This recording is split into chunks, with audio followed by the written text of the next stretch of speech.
My dear student. Mathematical method में हमने exercise 6.4 start की थी, जो हमारी लास्ट एक्सरसाइज है, और उसके भी हमने पहले 2 क्वेश्चन डिस्कस कर लिए थे।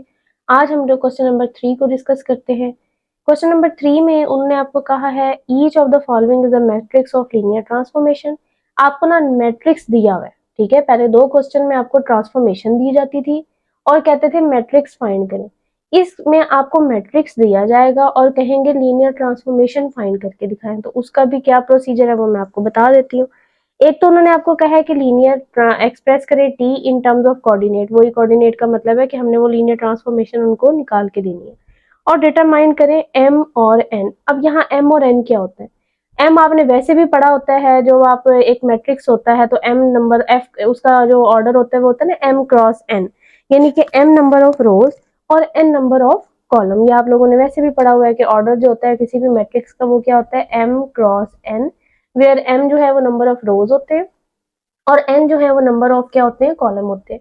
तो उन्होंने आपको ये भी डिटरमाइन करने को कहा है, तो वो तो इजी है। आपको मैट्रिक्स गिवन है, आपको पता है इसकी नंबर ऑफ रोज कितनी है 1 2 3, तो आपने एम लिख देना नंबर ऑफ रोज जो कि कितनी है 3 है, और नंबर ऑफ कॉलम कितने 2 है, तो एन नंबर ऑफ कॉलम्स वो हमने 2। ये तो हमने डिटरमाइन कर लिया कि एम 3 है और एन 2 है। अब आपने एक्सप्रेस करना है टी, यानी कि आपने इनको लीनियर ट्रांसफॉर्मेशन भी निकाल के देनी है। उसका क्या मेथड है वो ये वाला है, ये टी एक्स, यानी अगर आपने लीनियर ट्रांसफॉर्मेशन निकालनी है ना टी एक्स, तो उसका क्या फॉर्मूला होता है ए एक्स, ठीक है। यानी ए ये मैट्रिक्स आएगा और साथ मल्टीप्लाई का कौन होगा एक्स होगा। बस ये इसका फॉर्मूला है लीनियर ट्रांसफॉर्मेशन निकालने का, कि अगर आपने लीनियर ट्रांसफॉर्मेशन निकालनी है तो इस मैट्रिक्स को एक्स से मल्टीप्लाई करें तो आपके पास क्या आ जाएगा, लीनियर ट्रांसफॉर्मेशन आ जाएगा।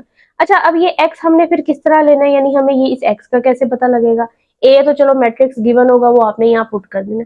अब x जो है ना वो आपका इस चीज पर डिपेंड करेगा, ये आर एन। यहाँ अगर हम यहाँ पुट करने हैं तो अब हमारी फिर t किस तरह की बन जाती है? अगर मैं यहाँ आपको पुट करके दिखाऊं तो t जो है ना वो आर n था ना, तो n कितना निकला है 2 निकला है, तो यहाँ आएगा 2 और ये जाएगा किस तरह आर एम, यानी आर क्यूबिक, क्योंकि m हमारा कितना निकला 3। अब देखिए ना आपने टी क्योंकि इस पे अप्लाई करना ना, टी किस पे अप्लाई होता है इस पे, और आंसर इसमें जाएगा। इसका मतलब है आपने एक्स इसमें से लेना जो भी इधर चीज होगी, क्योंकि टी इसी पे अप्लाई होना है। तो एक्स अब आपने क्या लेना आर स्केयर में से लेना है, और आर स्केयर का आपको पता है वो क्या होता है 2 टपल्स वाला होता है। तो ये एक्स हमने ले लिया x1 x2 जो कि आर स्केयर से क्या करता है बिलोंग करता है। बस अब आप यहाँ वैल्यूज पुट कर दे सिंपल के। अगर हमने टी ऑफ एक्स निकालना है तो इस मैट्रिक्स को मल्टीप्लाई करवाना है एक्स से, और एक्स हमने ये ऊपर वाला लेट किया, तो आपने ए की वैल्यू पुट करनी है, एक्स की वैल्यू पुट करनी है। अब सिंपल इसको मल्टीप्लाई करना है आपने पहली रो को पहले कॉलम के साथ, तो 6x1 ये 6x1 और ये -x2, ये सिंपल मल्टीप्लीकेशन हुई है मैट्रिक्स की। फिर दूसरे कॉलम दूसरी रो को इसके साथ तो 1x2 प्लस 2x2, फिर इसी तरह तीसरी रो को इसके साथ तो 1x1 और प्लस 3x2, ये यहाँ मल्टीप्लाई करके ये आंसर लिखा है।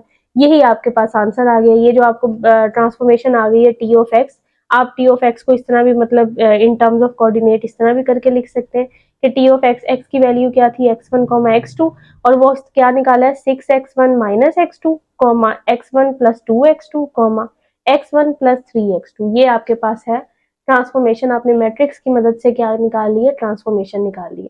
इसी तरह अब इसका सेकंड पार्ट है। सेकंड पार्ट में आपको इस तरह का मैट्रिक्स दिया गया है, तो अब आप इसमें देख लें आपके नंबर ऑफ जो रोज है वो कितनी है 1 2 और 3। आपके पास 3 इसकी नंबर ऑफ रोज है, नंबर ऑफ कॉलम आपके पास कितने वो भी 3 है 1 2 3। इसका मतलब है n जो नंबर ऑफ कॉलम है वो भी कितने 3। अब देखें ना जो आपका वो t डिफाइन होना है वो किस तरह का होना है, t जो है वो आर क्यूबिक से आर क्यूबिक की, क्योंकि इसमें नंबर ऑफ रोज भी 3 है यानी n भी 3 है और m भी क्या है 3 है। तो अब आपने जो एलिमेंट लेना है ना यानी टी ऑफ एक्स, वो कहाँ से लेना है आर क्यूबिक में से। तो तभी देखें जो एक्स लेट किया हुआ है वो क्या लिया हुआ है x1 x2 x3 जो कि हमने आर क्यूबिक में से लिया हुआ है। Then t is define as, हमने x लिया हुआ है x1 x2 x3 क्योंकि हमने आर क्यूबिक में से लेना था। तो फिर हमारा t कैसे डिफाइन हुआ है, वही फॉर्मूला है कि t ऑफ x को a x, यानी a वो मैट्रिक्स होगा और उसको मल्टीप्लाई करना है इस x के साथ। तो आपने a लिखा, ये x की वैल्यू लिखी। अब सिंपल इन दोनों को मल्टीप्लाई करें, जो आंसर आएगा वही आपके पास लीनियर ट्रांसफॉर्मेशन होगी। तो इसको मल्टीप्लाई कैसे करना है, पहली रो को इस कॉलम के साथ, तो 1 मल्टीप्लाई बाय x1 फिर 1 x2 के साथ होगा, फिर 2x3 के साथ होगा। इसी तरह ये फिर दूसरी रो इस कॉलम के साथ, तो 2x1 5x2 6x3, फिर -2x1 + 3x2 और -x3, ये मल्टीप्लाई कर दिया। अब आप इसको इस शक्ल में भी लिख सकते हैं कि टी ऑफ एक्स, एक्स की वैल्यू क्या थी, x1, x2, x3, और ये पहला इसका कोऑर्डिनेट क्या आता है, x1 + x2 + 2x3, कॉमा दूसरा क्या है 2x1 5x2 6x3, फिर कॉमा -2x1 + 3x2 और माइनस का x3। ये हमारा t आ गया इन टर्म्स ऑफ कोऑर्डिनेट। ये था इसका दूसरा पार्ट। अब हम इसका थर्ड पार्ट देखते हैं। थर्ड पार्ट में उन्होंने आपको जो मैट्रिक्स दिया हुआ है वो ये दिया हुआ है, जिसमें आपके पास नंबर ऑफ रोज कितनी है 1 2 3, तो m जो है वो 3 है, और नंबर ऑफ कॉलम कितने हैं 1 2 3 4 5, तो नंबर ऑफ कॉलम कितने हैं 5। अब क्योंकि हमारी जो ट्रांसफॉर्मेशन है वो आर एन से आर एम की तरफ थी, जो क्वेश्चन में गिवन है, ये बात आपको क्वेश्चन में गिवन है, ये आपने ये देखें आर एन से कहाँ तक जा रही है, आर एम तक। तो आपने यहाँ वैल्यूज पुट करेंगे तो टी, आर एन का मतलब है 5 और m का मतलब है 3। इसका मतलब है अब आपने जो t अप्लाई करना है ना वो R5 पे करना है, तो आपने जो एलिमेंट लेना है वो कहाँ से लेना है, R5 में से लेना है। तो देखिए हमने x जो लेट किया है वो 5 टपल वाला किया, R5 में से ले लेना, तो 1 2 3 4 5, तो x1 x2 x3 x4 x5। बस इस चीज का आपने ख्याल रखना है, बाकी वही फॉर्मूला है कि t फिर किस तरह डिफाइन होगा, t of x is equal to a multiply by x। ए आपका ये गिवन मैट्रिक्स आ जाएगा, एक्स जो यहाँ आपने लेट किया होना है, सिंपल इसकी मल्टीप्लीकेशन होगी, पहली रो को इस कॉलम के साथ, फिर दूसरी रो को इस कॉलम के साथ, फिर तीसरी रो को इस कॉलम के साथ, ये आपने लिख दिया सिंपल मल्टीप्लाई करके। इसको इन टर्म्स ऑफ आप कोऑर्डिनेट इस तरह लिख सकते हैं कि टी ऑफ एक्स, एक्स आपने क्या लेट किया हुआ ये वाला, इज इक्वल टू ये इसका पहला कोऑर्डिनेट है, कॉमा ये इसका दूसरा कोऑर्डिनेट है, कॉमा और ये इसका तीसरा कोऑर्डिनेट है। तो हमने t को इन टर्म्स ऑफ कोऑर्डिनेट क्या कर दिया, एक्सप्रेस कर दिया। ये हमारा पार्ट नंबर 3 है। अब हम ना इसका क्वेश्चन नंबर 4 देखते हैं। क्वेश्चन नंबर 3 में यही डिस्कस करना था। क्वेश्चन नंबर 4 में उन्होंने क्या कहा है, the matrix of linear transformation T R cubic से आर क्यूबिक, ये आपके पास एक मैट्रिक्स है लीनियर ट्रांसफॉर्मेशन जो कि आर क्यूबिक से आर क्यूबिक की तरफ है। Find T in terms of coordinate. एक तो आपको उन्होंने यही बात की है कि मैट्रिक्स गिवन है, आपने टी को इन टर्म्स ऑफ कोऑर्डिनेट निकालना है, and it matrix with respect to the basis. अच्छा, ये अब ना आपको पहला क्वेश्चन जिन्होंने किया है उसको ये वाला क्वेश्चन वो अच्छे तरीके से कर सकेगा, तो जरूरी है कि इसी एक्सरसाइज का जो हमने पहले 2 क्वेश्चन किए ना वो भी आप जरूर इसको पहले देखें। पहले तो एक उन्होंने ये कहा है कि ये मैट्रिक्स आपको गिवन है, आप इसकी क्या निकाले, लीनियर ट्रांसफॉर्मेशन, वो तो आप अभी निकाल के दे देंगे, हम क्वेश्चन नंबर 3 में भी करके आए हैं। फिर अगले एक और बात भी उन्होंने कहा है इन बेसिस का इस्तेमाल करते हुए ना ये वाली बेसिस का एक और मैट्रिक्स बनाए, और वो काम हमने क्वेश्चन नंबर 1 और 2 में किया है कि हमारे पास ना बेसिस होती थी, वहां जनरल यूज की थी आर क्यूबिक आर स्क्वायर, लेकिन यहाँ उन्होंने बेसिस आपको खुद दी हुई है कि बेसिस का इस्तेमाल करते हुए हमने मैट्रिक्स कैसे बनाना है। पहले 2 क्वेश्चन में आपने मैट्रिक्स बनाया था, लीनियर ट्रांसफॉर्मेशन गिवन होती थी, इसमें आपने जो फिर अगला 3 क्वेश्चन था उसमें मैट्रिक्स गिवन था, लीनियर ट्रांसफॉर्मेशन बनाई थी, और अब 4 क्वेश्चन में आपने दोनों काम करने, आपको मैट्रिक्स गिवन है, आपने उसे लीनियर ट्रांसफॉर्मेशन बनानी है, फिर उसका और इस बेसिस का इस्तेमाल करते हुए दोबारा एक न्यू मैट्रिक्स भी उनको बना के देना है। तो जरूरी है कि आप प्रीवियस सारे क्वेश्चन अच्छे तरीके से देख कर आए। अब हम स्टार्ट करते हैं। सबसे पहले तो आप इस ये मैट्रिक्स को यूज करके ना जो भी क्वेश्चन नंबर 3 में किया हम क्या बना लेते हैं, लीनियर ट्रांसफॉर्मेशन। अब यहाँ क्योंकि आर क्यूबिक से आर क्यूबिक में ही है तो इसका मतलब है आपने जो एक्स लेना है वो आर क्यूबिक में से लेना है, तो हम लेट कर लेते हैं कि एक्स जो है वो x1, x2, x3 है जो कि आर क्यूबिक से बिलोंग करता है। फॉर्मूला यही है कि उस मैट्रिक्स को मल्टीप्लाई करवाएं एक्स के साथ। मैट्रिक्स आपने रखा, एक्स आपने रखा, सिंपल मल्टीप्लीकेशन है, ये वाली रो इस कॉलम के साथ, फिर ये वाली रो इस कॉलम के साथ, फिर ये वाली रो इस कॉलम के साथ, और आप इसको इस तरह भी लिख सकते हैं इन टर्म्स ऑफ कोऑर्डिनेट कि ये पहला कोऑर्डिनेट है, कॉमा ये इसका दूसरा कोऑर्डिनेट है, और कॉमा ये इसका तीसरा कोऑर्डिनेट है। तो पहला काम तो हमने कर लिया कि इस मैट्रिक्स का इस्तेमाल करते हुए टी को इन टर्म्स ऑफ कोऑर्डिनेट लिख दिया। अब अगला काम हमने क्या करना था, इन बेसिस का इस्तेमाल करते हुए आपने दोबारा एक मैट्रिक्स बनाना है, और वो काम मैंने आपको कहा है कि क्वेश्चन नंबर 1 और 2 में हमने डिटेल में किया, उसके सारे पार्ट्स किए थे। अब वो किस तरह था कि आपको जितने मैंने आपको बताया था कि जैसे v1 v2 v3 है ना, आर क्यूबिक से आर क्यूबिक पे जा रहा है, तो आपने इसके हर एलिमेंट पे टी अप्लाई करना है और उसको इन वेक्टर्स के लीनियर कॉम्बिनेशन के तौर पे लिखना है, यानी इन बेसिस के वेक्टर के।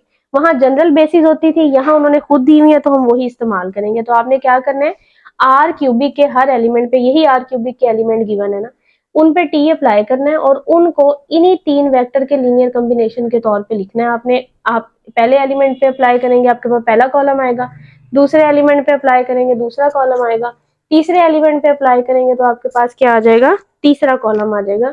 हम यहाँ स्टार्ट करते हैं कि सबसे पहले हम टी वी वन पे अप्लाई करते हैं और उसको इन्हीं तीन वेक्टर के लीनियर कॉम्बिनेशन के तौर पे लिखते हैं कि टी वी वन बराबर है A one V one, A two V two, A three V three. अब आप यहाँ जस्ट वैल्यूज पुट करें, वी वन की, वी टू की और वी थ्री की, अंदर आप इनको मल्टीप्लाई करवाएं। अच्छा, अब यहाँ आपने क्या करना है कि ट्रांसफॉर्मेशन की वैल्यू पुट करनी है। ये जो आपने ऊपर ट्रांसफॉर्मेशन निकाल ली है ना, इसके अंदर आपने x1 की जगह 0 पुट करना है, x2 की जगह 1 पुट करना है और x3 की जगह क्या पुट करना है, 2। आप ये वैल्यू जब इस ट्रांसफॉर्मेशन में, गिवन ट्रांसफॉर्मेशन में पुट करेंगे ना, तो ये आपके पास देखिए आंसर क्या आएगा, x2 प्लस x3, x2 की जगह करना है 1 तो x3 की जगह करना है 2 तो 1 प्लस 2, फिर कॉमा, फिर x1 माइनस x3, x1 की जगह 0 और माइनस x3 की जगह 2 तो ये 0 माइनस 2, फिर माइनस x1 माइनस x2 तो माइनस x1 की जगह यानी 0 और माइनस x2 की जगह 1। तो ये देखिए हमने ट्रांसफॉर्मेशन में पुट करके ये आंसर निकाल लिए। यहाँ आपने a1 को अंदर मल्टीप्लाई किया, a2 को अंदर मल्टीप्लाई किया, a3 को अंदर मल्टीप्लाई किया। अब इनको सॉल्व कर लेते हैं, 1 प्लस 2 3 हो गया, 0 माइनस 2 माइनस 2, 0 माइनस 1 माइनस 1। यहाँ पहली टर्म्स आपस में ऐड होंगी तो a2 प्लस a3, फिर दूसरी टर्म आपस में ऐड होंगी तो a1 प्लस a2, फिर तीसरी टर्म आपस में ऐड होंगे तो 2a1 प्लस a2 और माइनस 2a3। ये आपके पास आ गया। अब दो पेयर बराबर हैं तो इनका मतलब है इनके कॉरेस्पॉन्डिंग एलिमेंट्स भी आपस में क्या होंगे, इक्वल होंगे। तो ये देखिए इसके कॉरेस्पॉन्डिंग एलिमेंट्स भी आपस में हमने इक्वल कर लिए। अब आपने ना बस इन इक्वेशंस को सॉल्व करना है और स्केलर की वैल्यूज निकालनी है। तो ये अब आप लोगों की ना मर्जी है कि आप लोगों पर डिपेंड करता है कि आप इसको किस तरह करके सॉल्व करते हैं। जैसे अब सबसे पहले यहाँ उन्होंने क्या किया, इक्वेशन नंबर 1 से ना किसी एक की वैल्यू निकालिए, ए टू की निकाल लें या बेशक ए3 की निकाल लें। ए2 की वैल्यू निकालेंगे तो ए3 उधर जाके क्या हो जाएगा, माइनस हो जाएगा। इस ए2 की वैल्यू आप इक्वेशन नंबर 2 में पुट कर दें। जब हम इक्वेशन नंबर 2 में पुट करते हैं तो ए1, ए2 की जगह हमने पुट कर दिया 3 माइनस ए3 इज इक्वल टू माइनस 2। अब यहाँ से ये a1 माइनस a3, 3 को उधर जाके माइनस कर दे तो माइनस 2 और माइनस 3 कितना हो जाएगा, माइनस 5। इसको मैंने नाम दे दिया इक्वेशन नंबर 4 का। इससे मेरा क्या फायदा हुआ, ये भी टर्म, ये जो इक्वेशन है ये भी in terms of a1 a3 बन गई है। ये जो आपके पास है ये बल्कि आप ना इस तरह करें, इस इक्वेशन को भी ना आपने जो यहाँ से वैल्यू निकाली है ना a2 की, आपने उसको इसमें पुट किया तो ये इक्वेशन आई है। अब हम इसमें पुट करते हैं तो हमारे पास एक और इक्वेशन आएगी, फिर उन दो को सॉल्व करके आपके पास इजीली वैल्यू निकल आएगी। ठीक है, आपने क्या किया, पहली इक्वेशन में से a2 की वैल्यू निकाली है, उसको इसमें भी पुट कर रहे हैं और इसमें भी पुट कर रहे हैं। जब हमने इसमें पुट किया तो ये इक्वेशन आई है, अब इसमें भी पुट करते हैं। तो जब हम पुट करेंगे पुट a2 इन 3 तो 2a1 प्लस a2 की जगह आपने पुट कर दिया 3 माइनस a3 और ये minus 2a3 is equal to minus 1। ये आप 3 को इधर जाके माइनस कर दें तो माइनस 4 हो गया। अब यहाँ हमारा ये काम हुआ है कि ये इक्वेशन भी a1 और a3 में बन गई है और ये इक्वेशन भी a1 a3 में बन गई है। तो हम इनको सॉल्व करके किसी के एक के कोफिशिएंट को सेम करके आप उनको सब्ट्रैक्ट या ऐड कर दें ताकि वो कैंसिल हो जाए, तो दूसरे की आपके पास वैल्यूज निकल आएगी। तो हम क्या करते हैं, किसी एक का कोफिशिएंट सेम कर देते हैं जिसका आपको आसान लग रहा है। ये हमारे पास है a1, यहाँ है 2a1, तो हम अगर इसको 2 से मल्टीप्लाई कर देते हैं तो ये भी 2a1 हो जाएगा, ये भी 2a1 हो जाएगा और इनको सब्ट्रैक्ट करेंगे तो ये आपस में क्या हो जाएगा, कैंसिल हो जाएगा और हमारे पास a3 की वैल्यू आ जाएगी। तो हम इक्वेशन नंबर 4 को ना 2 से मल्टीप्लाई कर देते हैं और फिर उसको 5 से सब्ट्रैक्ट कर देते हैं। तो ये हमने 5 वाली तो हमने वैसे ही लिख दी है, इसको हम 2 से मल्टीप्लाई कर देते हैं तो 2a1 माइनस 2a3 और ये माइनस का 10। अगर तो आप सब्ट्रैक्ट कर रहे हैं तो साइन क्या हो जाएंगे, चेंज हो जाएंगे, प्लस माइनस में, माइनस प्लस में, माइनस प्लस में। ये वैल्यू कैंसिल हो गई है, माइनस का 3 और प्लस का 2 क्या आ गया, माइनस a3 और माइनस का 4 प्लस का 10 क्या आ गया, 6। यहाँ से a3 की वैल्यू आ गई है माइनस 6। अब इस a3 की वैल्यू आप बेशक इधर पुट कर दें तो आपके पास a1 आ जाएगा।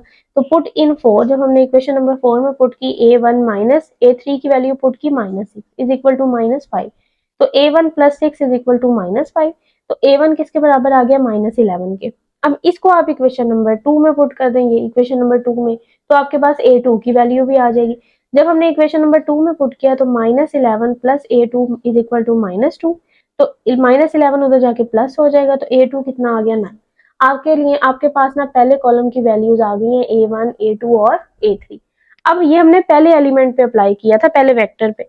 अब इसी तरह सेम यही काम हम V2 पे अप्लाई करेंगे और उसको बाकी वेक्टर्स के यानी जो V1, V2, V3 है बेसिस के वेक्टर, उसके लीनियर कॉम्बिनेशन के तौर पे हमने लिखा है। अब यहाँ भी V2 की वैल्यूज पुट करें, सेम प्रोसीजर वही है, यहाँ V1, V2, V3। अब आपने जो आपका गिवन ट्रांसफॉर्मेशन जो आपने निकाला है, ये वाला ट्रांसफॉर्मेशन, ये उसमें x1 की जगह भी 1, ये x1 की जगह भी 1, x2 की जगह भी 1, x3 की जगह भी 1, सिंपल इसमें आपने पुट कर देना। तो यहाँ से ये सॉल्व किया हुआ है पुट करके, और यहाँ B1 को अंदर मल्टीप्लाई करें, B2 को अंदर मल्टीप्लाई करें और B3 को अंदर मल्टीप्लाई करें। ये सॉल्व करके ये आ गया। यहाँ आपने पहले एलिमेंट्स को आपस में इनके ऐड कर दिया, दूसरे को ऐड कर दिया और ये तीसरे को आपस में ऐड कर दिया। अब ये क्योंकि पेयर आपस में बराबर है तो इनके कॉरेस्पॉन्डिंग एलिमेंट्स भी आपस में क्या होंगे, इक्वल होंगे। तो B2 B3 2 के बराबर, B1 प्लस B2 0 के बराबर, 2B1 plus B2 minus 2B3 minus 2 के बराबर। अब सेम ये भी तीन इक्वेशन आ गई हैं। इन तीन इक्वेशन को यूज करते हुए आपने B1, B2 और B3 की वैल्यू निकालनी है। इसमें इक्वेशन नंबर 2 से आसानी से B1 की वैल्यू निकल रही है। B1 को आप इधर ही रखें, B2 को उधर जाके क्या कर दें, माइनस कर दें। इसको आप पुट कर दें इक्वेशन नंबर 3 में। जब इक्वेशन नंबर 3 में हम पुट करते हैं तो B1 की जगह minus B2 plus B2 minus 2B3 is equal to minus 2। तो ये minus B2 minus 2B3 is equal to minus 2। यहाँ एक काम हमारे लिए आसान हो गया कि जो पहली इक्वेशन बनी हुई थी ना, वो पहले इन टर्म्स ऑफ 2 और 3 बनी हुई थी। ये जो अब नई इक्वेशन आई है ये भी 2 और 3 में आ गई। तो हम इनको इजीली, ये प्लस के साथ B2 है, ये माइनस के साथ है, हम इनको ऐड करेंगे तो B2 कैंसिल हो जाएगा और B3 की वैल्यू निकल आएगी। तो हम इनको ऐड कर देते हैं, इस 1 और 4 को। तो B2 से B2 कैंसिल हो गया, B3 माइनस 2B3, ये आपके पास आ गया माइनस B3 और 2 माइनस 2 कितना आ गया 0। तो B3 की वैल्यू कितनी आ गई है 0। इस B3 की वैल्यू को आप इक्वेशन नंबर 1 में पुट कर दें तो आपके पास B2 आ जाएगा। तो B2 plus 0 is equal to 2। तो B2 कितना आ गया 2। और इस वैल्यू को इस इक्वेशन नंबर आप 2 में पुट कर दें, B1 की वैल्यू आपके पास आ जाएगी। तो B1 plus 2 is equal to 0। तो B1 आपके पास कितना आ गया, माइनस का 2। आपके पास दूसरे कॉलम की भी सारी वैल्यूज आ गई। अब यही सेम प्रोसीजर आपने तीसरे एलिमेंट पे करना है कि अगर हम V3 पे अप्लाई करते हैं वेक्टर पे, तो वो भी इन बेसिस के लीनियर कॉम्बिनेशन के तौर पे, जो गिवन बेसिस है ना V1, V2, V3, उसके लीनियर कॉम्बिनेशन के तौर पे लिखा जाएगा। यहाँ भी V3 की वैल्यू पुट करें, V1 की, V2 की और V3 की। यहाँ आप गिवन ट्रांसफॉर्मेशन में x1 की जगह 1, x जो आपने निकाला है x1 की जगह 1, x2 की जगह 0 और x3 की जगह -2, और यहाँ C1 को मल्टीप्लाई करें, C2 को मल्टीप्लाई करें, C3 को मल्टीप्लाई करें। इनकी सारी आपस में पहली टर्म्स ऐड हुई, कॉमा, फिर आपस में दूसरी टर्म ऐड की, कॉमा, और फिर लास्ट थर्ड टर्म ऐड की। तो अब ये दो पेयर आपस में बराबर हैं तो इनके कॉरेस्पॉन्डिंग एलिमेंट्स भी आपस में क्या होंगे, इक्वल होंगे। तो ये हमने कॉरेस्पॉन्डिंग एलिमेंट्स आपस में इक्वल रख दिए। अब इसमें भी आपको सॉल्व करके C1 की वैल्यू निकालनी है, C2 की और C3 की। इक्वेशन नंबर 1 से आप किसी एक की वैल्यू निकाल रहे हैं, C2 की निकाल रहे हैं, तो C2 किसके बराबर हो जाएगा, -2, और C3 उधर जाके क्या हो जाएगा, माइनस हो जाएगा। इसको जो आपने निकाला है ना, इसको इक्वेशन नंबर 2 में पुट कर दें। इक्वेशन नंबर जब 2 में पुट किया तो आपके पास आ जाती है C1 minus C3 is equal to 5। एक आपके पास ये इक्वेशन आ गई है। अब इक्वेशन नंबर, ऐसी कोई इक्वेशन नहीं जिसमें खाली 1 और 3 हो। तो यहाँ जब आपने यहाँ से वैल्यू निकाली है, इसमें पुट की है, इसी तरह इसमें भी पुट कर दें तो आपके पास वो इक्वेशन सेम आ जाएगी। यहाँ से वैल्यू निकाल के इसमें भी पुट की है और इसमें भी पुट, तो पुट C2 इन 3। जब हमने 3 में पुट किया तो ये इक्वेशन आ गई है। अब जरा गौर करें, ये भी in terms of C1 C3 है, ये इक्वेशन भी in terms of C1 C3 है। तो अगर हम किसी एक का कोफिशिएंट को सेम कर लेते हैं तो ये कैंसिल हो जाएगा, दूसरे की वैल्यू निकल आएगी। हम ऐसा करते हैं, किसी एक का कोफिशिएंट सेम करते हैं तो इसी को, ये C1 2 से मल्टीप्लाई हो रहा है तो यहाँ पे 2 से मल्टीप्लाई करके ना इस C1 को क्या कर देते हैं, same. Multiply equation 4 by 2 and then subtracting 4 from 5। आपने इसको 2 से मल्टीप्लाई किया तो 2C1 माइनस 2C3 और प्लस का 10, और ये 5 इक्वेशन वैसी की वैसी। अब जब इनको सब्ट्रैक्ट करना है तो साइन इनके हो गए चेंज, ये कैंसिल हो गए। -3 प्लस 2 माइनस का C3, 1 और -10 -9, तो C3 आपका किसके बराबर आ गया, 9 के। अब इस C3 की वैल्यू आप इसमें पुट करें 4 में तो आपके पास C1 आ जाएगा। ये पुट इन 4, तो C1 minus 9 is equal to 5, तो C1 9 उधर जाके प्लस हो जाएगा, तो C1 कितना आ गया 14। फिर इस C1 की वैल्यू आप किसी भी इक्वेशन इस 2 में पुट कर दे तो C2 की वैल्यू आ जाएगी। तो यहाँ से हमने पुट किया 14 plus C2 is equal to 3। C2 14 को तो जाके माइनस कर दें तो C2 कितना आ गया -11। जितने हमारे पास वेक्टर्स गिवन थे हमने सब पे 1 बाय 1 अप्लाई किया, तो आपके पास 3 कॉलम आ गए। पहला कॉलम जो आपके पास हमने निकाला था वो आया है ये आपके पास पहला कॉलम आया जिसकी पहली वैल्यू A1 है -11, A2 है 9 और ये -6, तो -11, 9 और -6। तो देखिए -11, 9 और -6। फिर दूसरा कॉलम क्या आया था -2, 2 और 0, तो -2, 2 और 0। और ये थर्ड वाला भी हमने निकाला है 14 -11 और इसकी थर्ड वैल्यू हमारे पास ये 9। तो ये आपने यहाँ पुट कर दिया 14 -11 और 9। यही इस क्वेश्चन में उन्होंने आपको कहा था कि आप एक जो गिवन बेसिस वेक्टर्स हैं उनसे आप एक तो मैट्रिक्स बनाएं, वो हमने उनको बना के दे दिया है। इसका एक क्वेश्चन रहता है क्वेश्चन नंबर 5, वो इंशाल्लाह ताला हम अगले लेक्चर में डिस्कस करते हैं। किसी को कुछ ना समझ आए तो वो पूछ ले। अल्लाह हाफिज।